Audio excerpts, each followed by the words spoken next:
2008 global financial system almost collapse हो गया। Banks fail हो रहे थे, मार्केट्स क्रैश कर रहे थे और दुनिया पैनिक मोड में थी। ये हाउसिंग क्राइसिस वाला पीरियड। एग्जैक्टली उसके बाद सेंट्रल बैंक्स ने हिस्ट्री का सबसे एग्रेसिव एक्सपेरिमेंट स्टार्ट किया। Money printing, quantitative easing, near zero interest rates. मतलब ट्रिलियंस ऑफ डॉलर्स सिस्टम में डाले गए।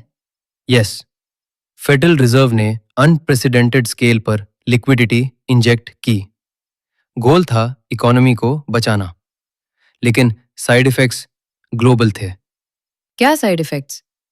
Asset bubbles, cheap money, debt explosion और डेवलपिंग कंट्रीज में इन्फ्लेशन प्रेशर। तो बाकी कंट्रीज ने क्या किया? चाइना ने डॉलर डिपेंडेंस कम करना स्टार्ट किया। रशिया गोल्ड बाय करने लगा। ब्रिक्स कोऑपरेशन ग्रो होने लगा। Countries alternative payment systems explore करने लगी। मतलब ट्रस्ट स्लोली डॉलर सिस्टम से शिफ्ट हो रहा है।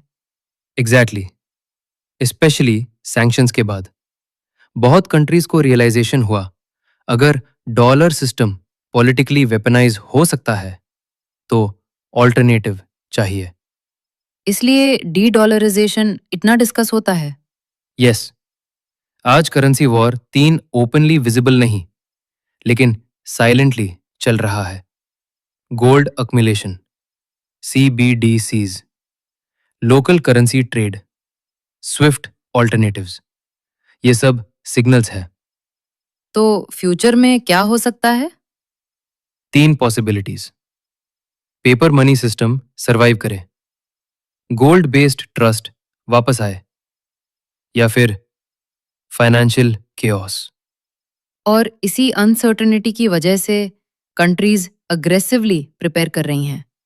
एग्जैक्टली, करेंसी वॉर 3 डेंजरस इसलिए है क्योंकि अब ग्लोबल डेट हिस्टोरिक हाइस पर है और पूरा फाइनेंशियल सिस्टम ट्रस्ट पर बेस्ड है।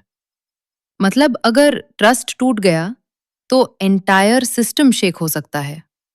एग्जैक्टली, और शायद इसीलिए हिस्ट्री का next great conflict financial system के अराउंड डिसाइड होगा।